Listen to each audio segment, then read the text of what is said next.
Hi, I'm Molly. And I'm Jamie, and this is our From the Pasture with Hired Hand podcast. As the owners of Hired Hand website software, we've been developing websites and creating internet marketing strategies for livestock breeders for the past 10 years. The majority of our customers are involved in the breeding of registered animals, such as Texas Longhorns, Highland cattle, horses, and white-tailed deer, where the pedigrees are very important. The From the Pasture with Hired Hand podcast examines many of the differences in raising pedigreed livestock for maximum profit. Join us and learn what we're covering today. So today we're interviewing a couple who have raised registered Texas Longhorns for 9 years. One of them is a landscape contractor specializing in high-end residential and wineries, and the other is a veterinarian. And I bet if you guessed, you might guess wrong. And they both played indoor soccer for a number of years. One grew up on a cattle operation and the other did not, but it may not be the vet that grew up on a farm. They'll be empty nesters this summer. This is their first year hosting a sale in their region, and they enjoy a good glass or bottle of wine. Should we let them in? Let's do it. Hi, we're Scott and Amelia Picker from A&S Land and Cattle in Dundee, Oregon. And we are the host of the Oregon Trail Sale. Thanks for joining us today. You bet. Go ahead and tell us about the date and location of your sale. Okay, the sale is June 18th and 19th. Well, the sale is the 19th. The futurity is on the 18th, and it's in Dundee, Oregon, kind of 45 minutes southwest of Portland, Oregon. And that's also the closest airport, right? That is the closest airport. Yep. Perfect. And don't worry, you can go around Portland if you fear Portland. What about the schedule for the weekend? Can you go over the times of the different events with us? Friday, we're hosting a wine tour, leaving at 9:30 in the morning, and checking out 3 wineries with lunch included.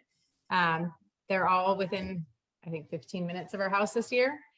So it's nice to live in wine country. Then we come back in the afternoon, have the Futurity of the West. We're continuing the Futurity that Daniel and Angelina started. That'll be at 4:30. And then after that, we're having our social dinner and social in our barn at 6:30, I believe, 6:30 or 7. And giving out the Futurity Awards during that time. And then on Saturday, we start the sale at 10 a.m. Pacific Coast time.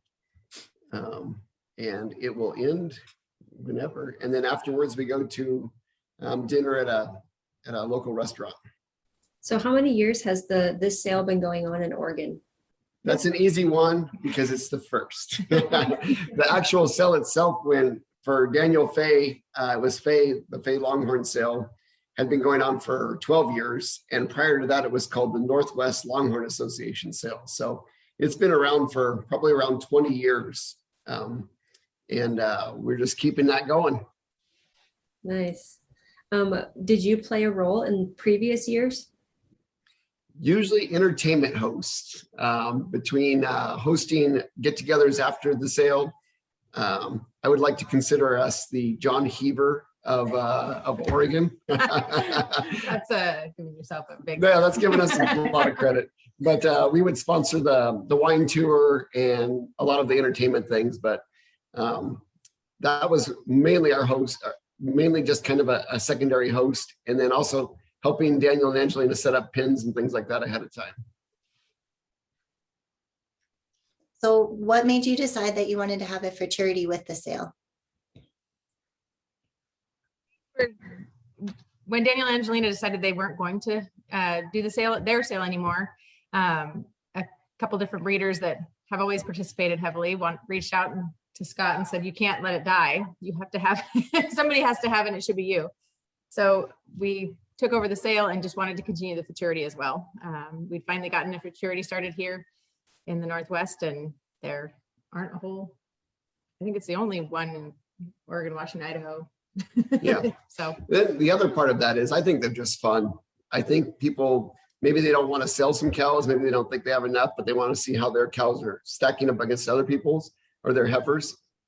I think it's a great opportunity for them to just kind of showcase that get to see how they stack up. So it just kind of makes it a little bit of a competitive spirit thing. And I love that. And remind me, do you have a sponsor for the futurity? We have sponsors for all the different futurity classes. Do you want to list off your class sponsors? Some of the class sponsors aren't set yet, but I know that Jason Hardy, Daniel and Angelina Fay, the Northwest Longhorn Association, Nick Noyes at Running in Longhorns, Alex Dees, and there are a couple of actual vendors, Fitzgerald Corrals and Wilco farm stores. Perfect. So let's switch gears and talk about the sale for a little bit. How many consignments do you have this year? 52 cows. The bull we partner with Daniel and Angelina Fay, Top Saddle, is going to be our little halftime show. So we'll have 26 cows, a bull, 26 cows. Do you want to make any speculations about who the high selling cows or the most popular ones will be? You know, we knew you were going to ask that question, and I told Amelia, there is no way I am going to answer that question. So I will answer this. On ours, we both have a bet. We have 2 cows that we're putting in that we think are going to do really well. And I guess that my A&S Foxy 50/50, which is a 50/50 BCB son or daughter, will do the best of ours. And you picked A&S first place. She's out of one of our favorite cows and just beautiful. I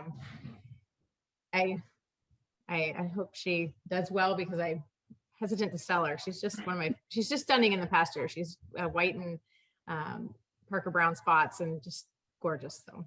So there's always a little competition between us. We always try to guess who's going to do better with our consignments. So it's kind of fun. So what are we betting? Is it like a bottle of wine or somebody has to water all the plants behind I think you? it should be a week of chores, don't you? We'll have to figure out that bet. I'll let you know about that. I don't want to water the houseplants, so that's not going to be a deal.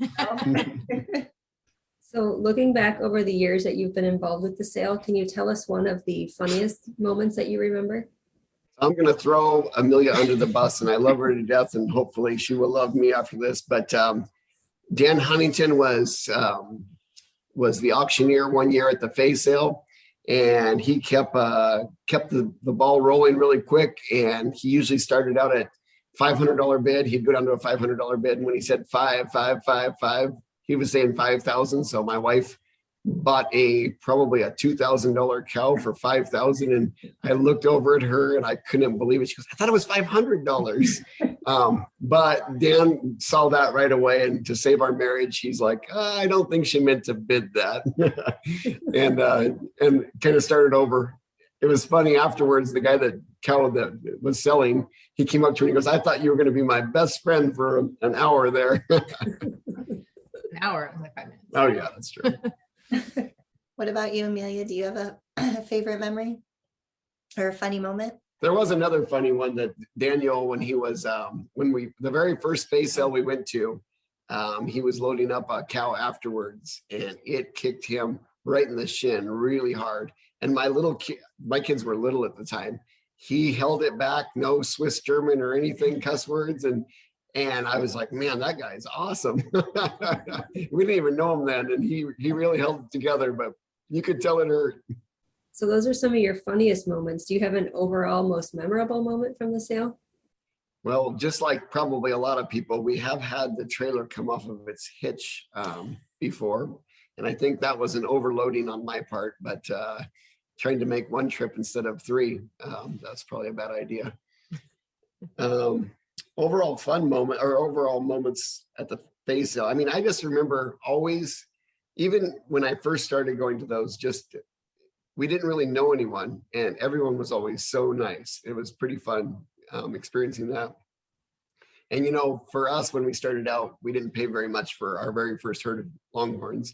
Like everyone, we just kind of finally realized we didn't have good stuff. But it was interesting going to one and seeing a cow sell for, I think it was like, at that time, it was $16,000, I think. And I was like, wow. And the guy PO'd her, and I was like, whoa, I can't wait till we get to that level. The legacy sale this year was fun.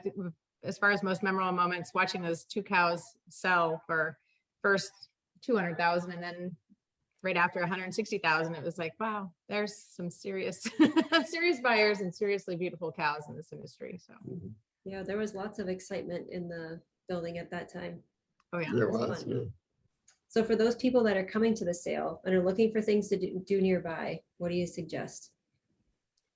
Dundee has a lot of wineries. If you're into wine, there's wine tasting everywhere. There's lots of microbrews in the area too, if you're into just drinking in general. The Oregon coast is only an hour away. If you haven't made it out to the Oregon coast, it's beautiful, cold to get in the water, but beautiful, rocky shores, tide pools, just gorgeous out there.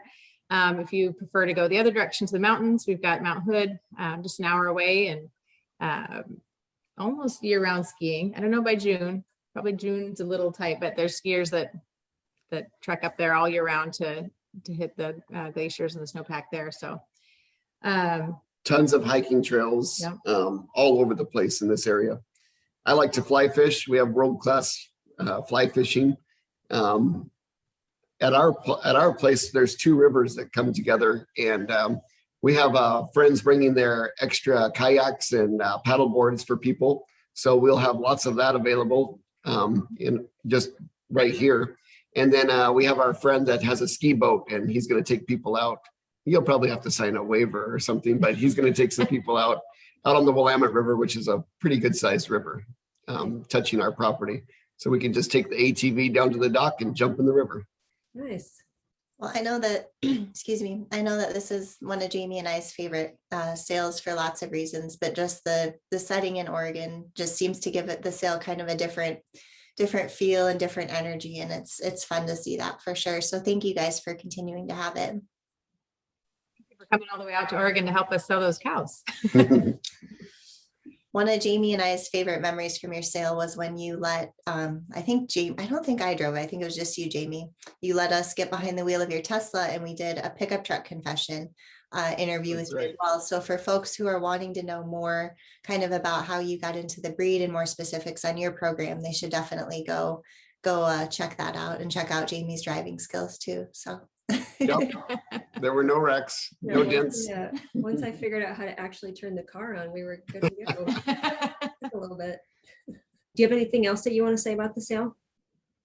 No, we're just looking forward to seeing a bunch of Longhorn breeders over here. And if they can't make it, we would really encourage them to use Hired Hands Live and get some bidding done. I think we've got a great group of cattle this year, so it's pretty fun to see all the nice consignments that came in. I think people really stepped up their game. They want to make sure that people come to these sales, so they put in good stuff, and we did the same. So we really encourage people to come, have fun here in Oregon. Great wine tasting, great food. If they need to find a spot that to stay, they can feel free to call me or call Amelia. We have a lot of people around here that have B&Bs, but we also have some good hotel recommendations. Well, perfect. Well, we look forward to seeing you all in a couple of weeks. All right. Thanks a lot. All right. Thank you Thanks for joining us today. Thanks. for having us. Bye, guys.